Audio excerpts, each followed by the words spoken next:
Yes, it's Charlie Danger, private detective.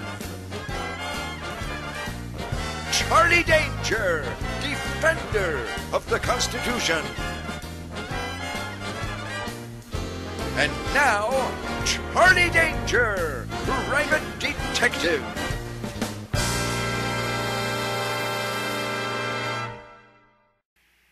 In the past, it was always a robbery, a murder, an abduction, a wayward spouse.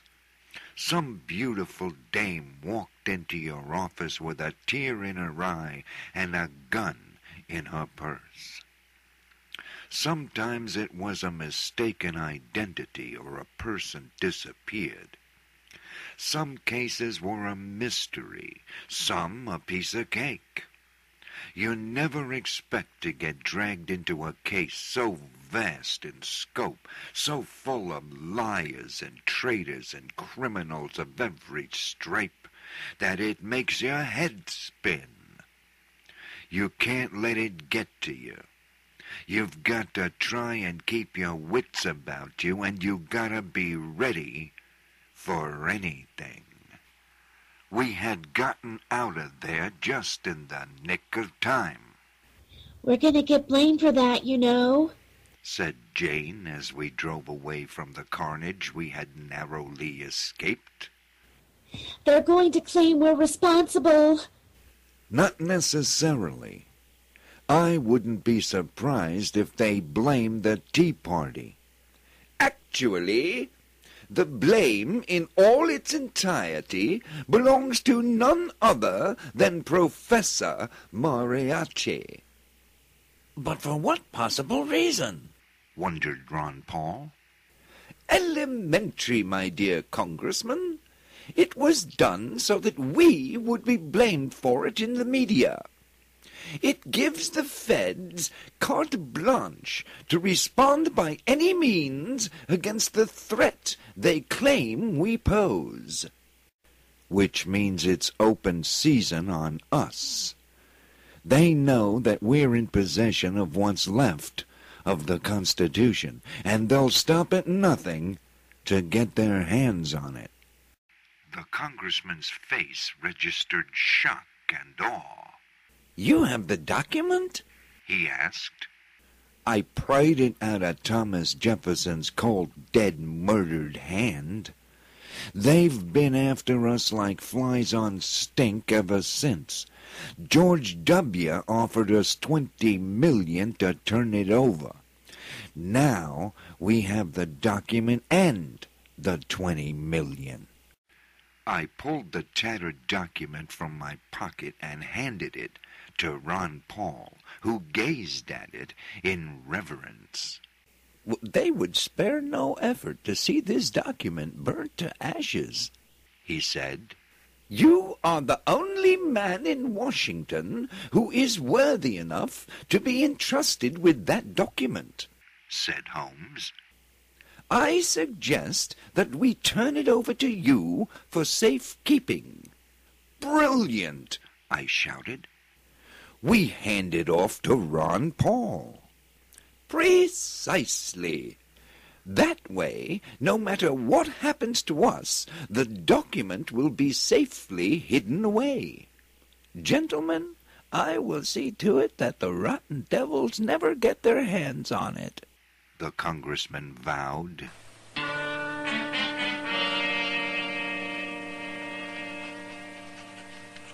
Before we left D.C., we made sure Ron Paul was safely back among his own people. After hiding the physical remains of the once great and revered document, we knew he would continue on defending its principles. We offered him a couple of $1 million for his campaign for liberty, but he didn't take it because he didn't like where it came from or how we got it. Some people are just too honest. We heard the news reports about the explosion on the radio as we drove. Sure enough, just as we expected, the media blamed us and blew our identities. We had to revert to our earlier incarnations as the Elephant Man, Julia Child, and Ziggy Stardust. There wasn't much we could do about Lassie. We were soon driving through the Lincoln Tunnel into Manhattan. We drove back to New York for several reasons. First, to fix ourselves up with whatever items we would need on the journey. Second, to allow Holmes to put together a new assortment of disguises for everybody. And third, to make one last visit at the Flamingo Bar and Grill to see Joe, the bartender. After that, we would take a cab to JFK and an airliner to Arizona. Within hours, we planned to be sitting pretty. When we got into town, we parked the Winnebago and left it sitting there with the keys in the door, the title on the seat, and a note that read, "Finders Keepers." We split up from there, each one of us taking care of our own business. We all agreed to meet at the Flamingo Bar and Grill at midnight.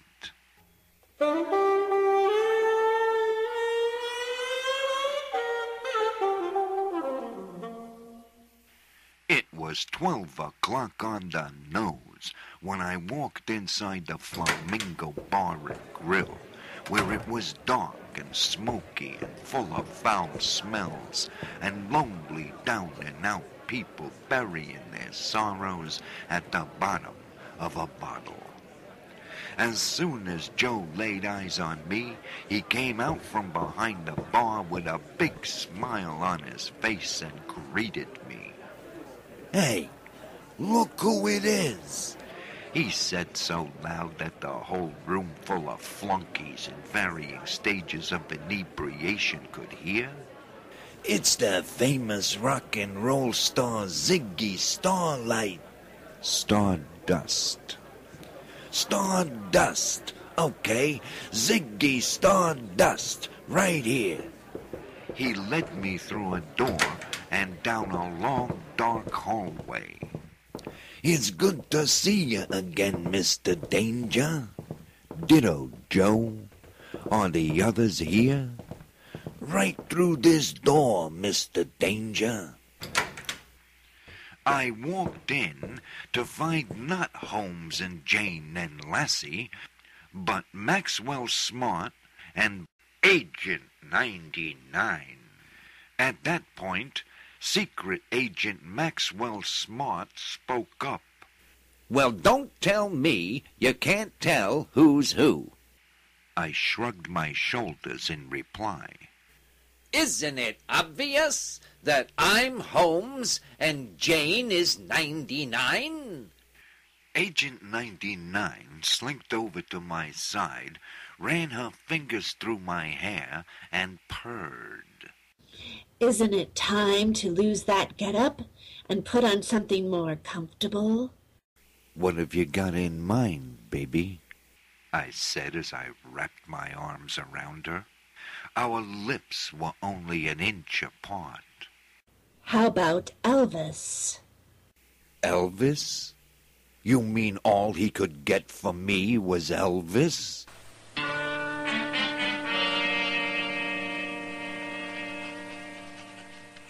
20 minutes later, we were all sitting at the bar being served by Joe. I was still pissed off at Holmes. He could have at least gotten me early Elvis, but no, it had to be the old fat right before he died Elvis. Joe made like he was busy wiping the bar. A look of grave concern came over his face. The whole world knows about the Motel 6 bombing. It's blasted all over the news. Aha! The old blow up the building and blame someone else trick, said Maxwell Smart. Don't tell me the president might declare martial law. He might very well declare martial law. I asked you not to tell me that. The bartender looked nervous and lowered his voice. Look, word on the street is the feds didn't plant the bomb. It was Professor Mariachi. Of course. Replied Smart. What else can be expected from a man who would go to any lengths to commit the most horrible crimes? It's just a shame he never used his towering intellect for niceness instead of evil.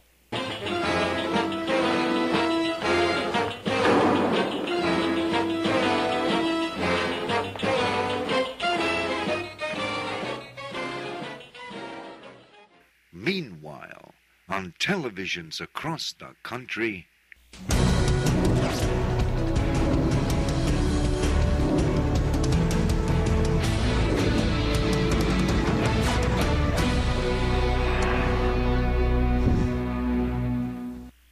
Hello, America, and welcome to the Glenn Beck program.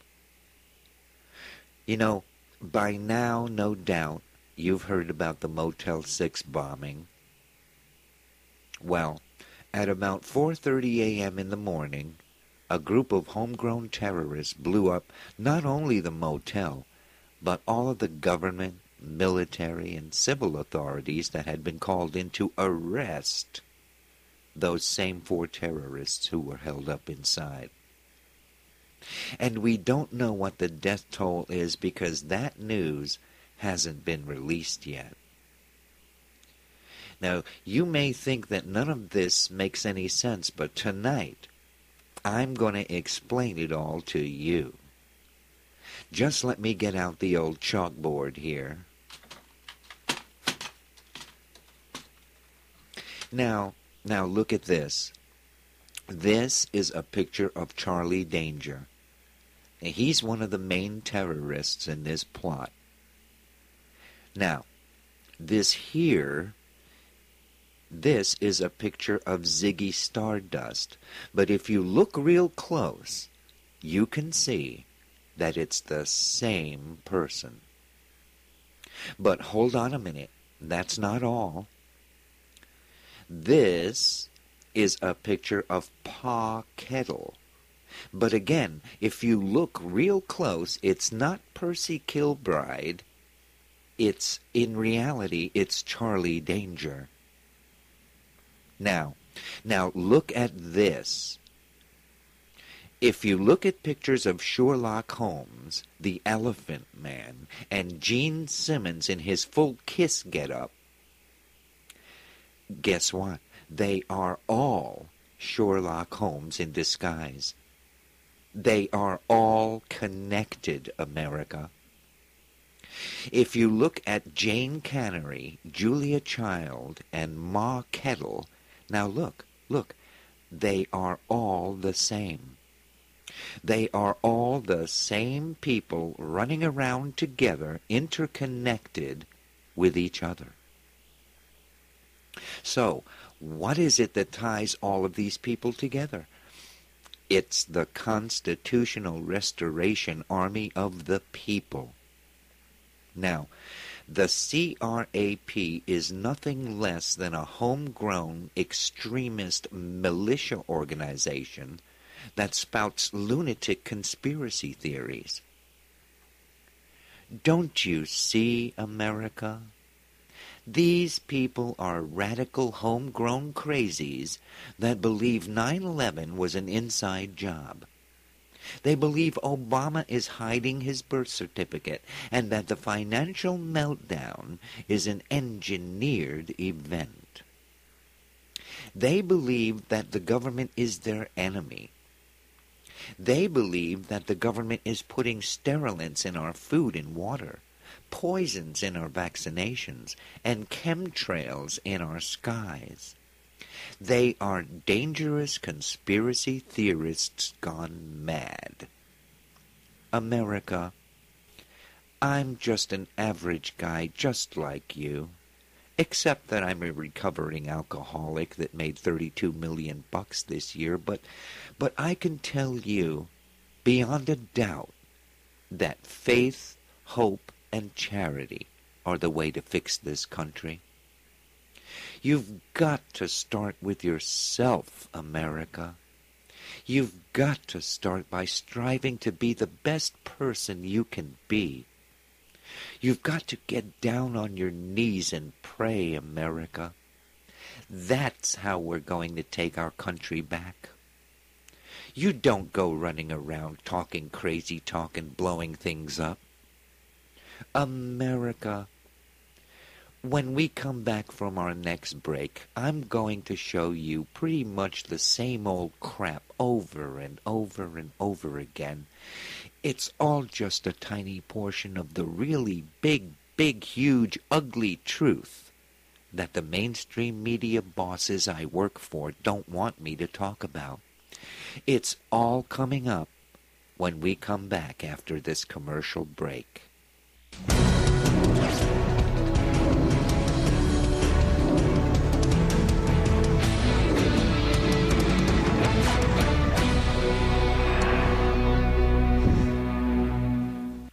Men, are you not feeling as spry as you used to?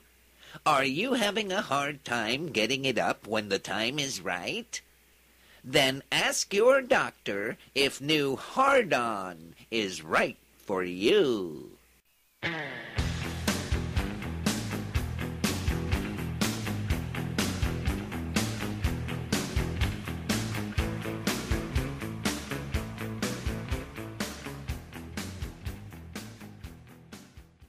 JFK International Airport is located in Queens on Long Island.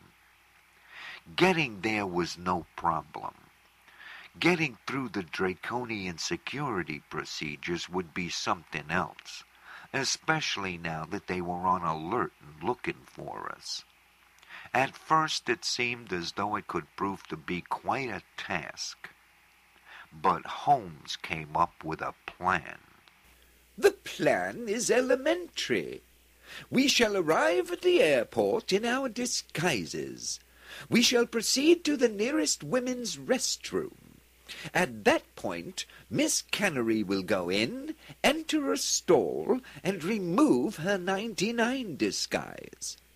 She will then don a new disguise. When she emerges from the ladies' room, she will appear to be none other than former Governor of Alaska, Sarah Palin.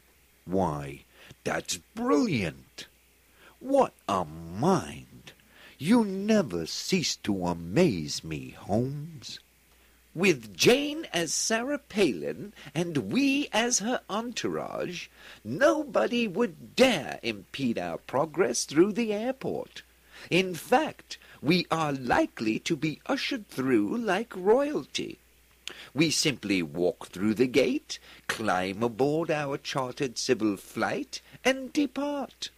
And no one is ever the wiser. I think it's a wonderful idea.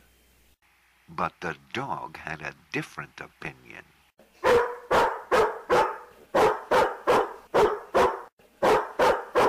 The dog's right. It would be a lot less bother to simply take the LIE to MacArthur and charter a flight out of there. I mean, then you can dispense with the whole JFK scene and not even have to dress up like Sarah Palin. Anyway, it's just a suggestion. Once aboard our chartered flight out of MacArthur, we started wondering if we'd ever make it to Arizona. Our chartered flight turned out to be aboard an ancient prop-driven twin-engine tailed dragon DC-3. We wondered if we'd even make it off the ground. The owner and operator of that antique bucket of bolts was an old barnstormer that introduced himself as Flight Commander William Fly, but we could call him Willie. Willie Fly. He was an old codger, kinda big around the middle and bald on top, and he was wearing an old bomber jacket and a silk scarf. As it happened, we did make it off the ground that day. The old beat-up Goonie bird had been an airliner back in the days before jets, and though faded and worn, it really wasn't that bad after all. We settled in and made ourselves comfortable. That's when the telephone started ringing. Actually, it was one of Maxwell's smart shoes that started ringing. He slipped it off his foot and spoke into the heel. Maxwell Smart, agent number 86 here. There was a short pause, and then... Hey, Holmes, is that you? It's good to hear from you, Wild Bill. I've been keeping track of your exploits.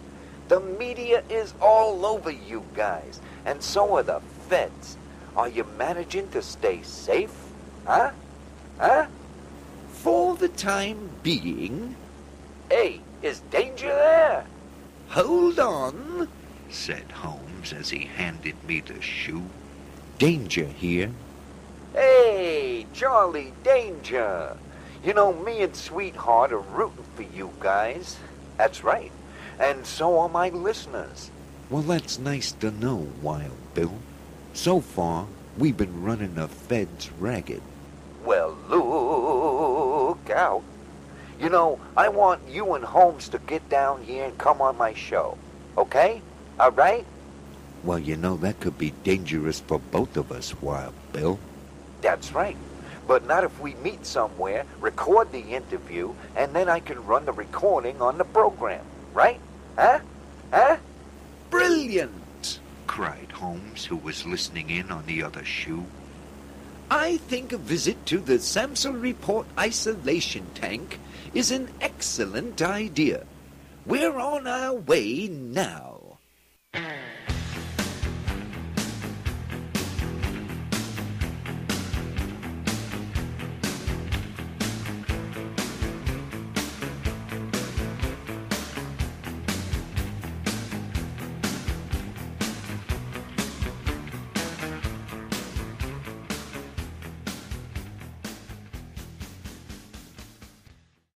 Professor Mariachi pounded the gavel. This meeting is now called to order. This meeting is now called to order. The conference room fell silent. The 12 men seated around the long oval table turned to him and waited in great anticipation for him to speak. Gentlemen, our plans for New World Order domination are progressing according to plan in all parts of the planet. Our chemtrails fill the skies. Our poisons and sterilants are in the water, the food supplies, and the vaccinations. Our track and trace total police state grid is nearly complete and in place. You see? He paused for an energetic round of applause.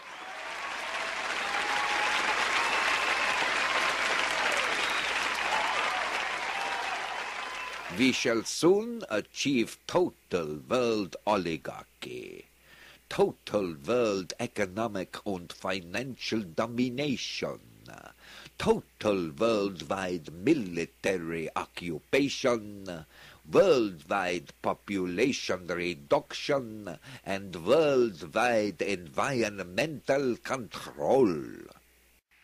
Another round of applause filled the room.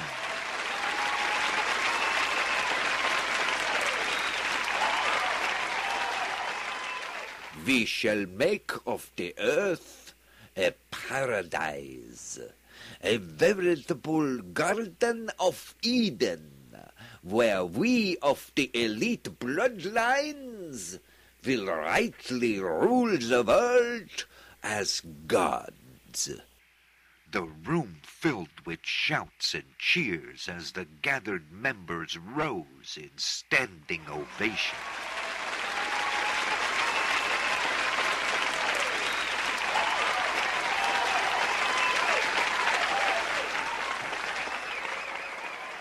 Mariachi stood, motioned for silence, and then waited until they were once again seated.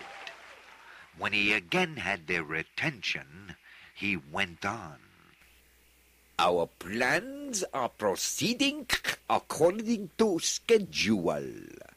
Only in America are our plans being impeded. The tension in the room became heavy and thick. The United States must be brought to its knees.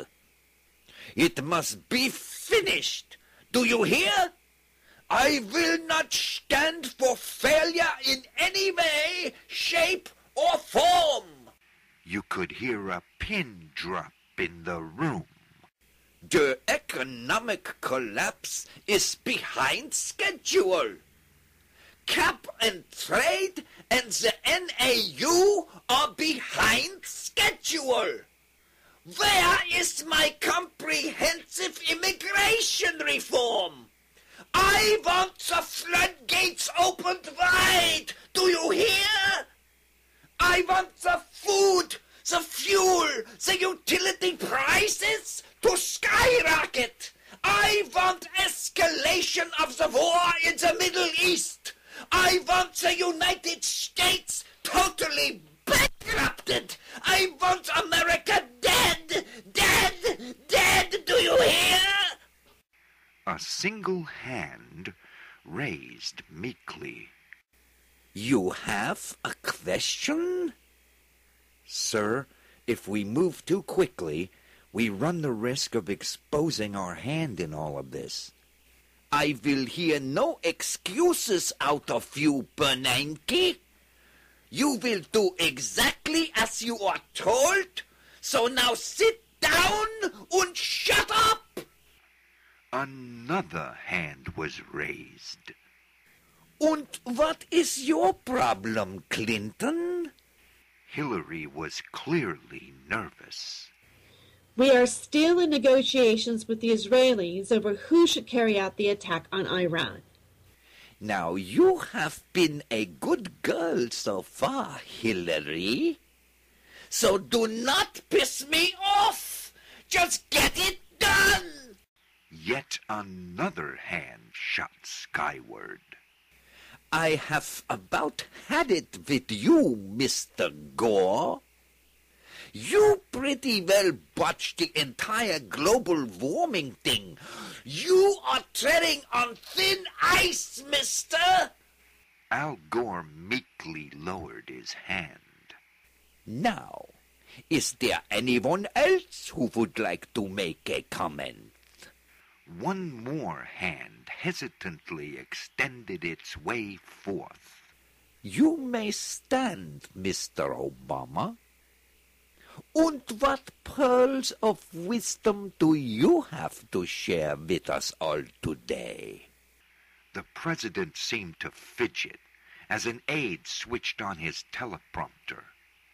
He then cleared his throat and proceeded. Sir, your trust in me to do my utmost to fundamentally transform America from a dynamo of freedom to third world status has not been misplaced. I pledge to you my full and total cooperation with world authorities in progressing the globalist agenda. A round of applause followed as Obama took his seat.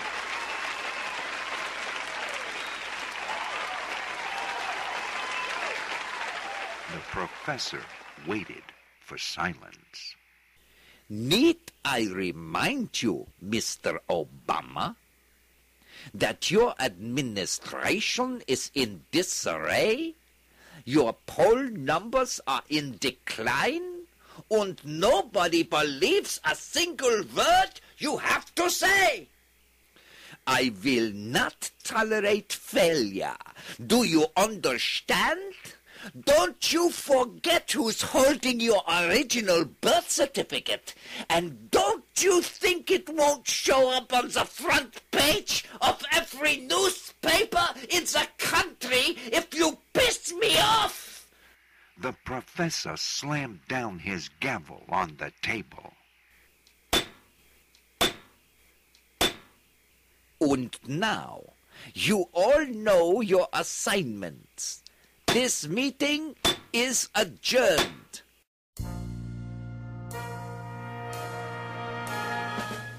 Yes, you've been listening to Charlie Danger, Private Detective. Tune in next time for the next exciting episode of Charlie Danger, Private Detective.